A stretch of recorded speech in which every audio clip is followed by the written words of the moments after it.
Sentence হচ্ছে এমন শব্দগুচ্ছ বা গ্রুপ অফ ওয়ার্ডস যেটা ক্লিয়ার মিনিং প্রকাশ করে। অর্থাৎ sentence is a group of words that make complete sense.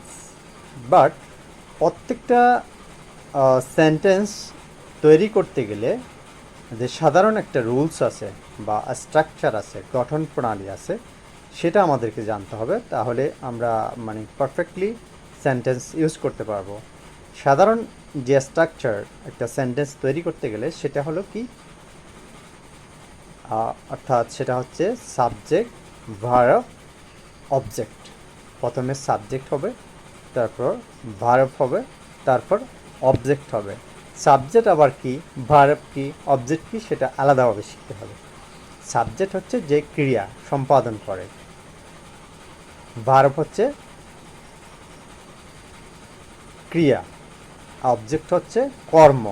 সুতরাং যেমন যদি এক্সাম্পল দিই, আই ইট রাইস, আমি ভাত খাই। আই হচ্ছে এখানে subject, I am acting, eat verb,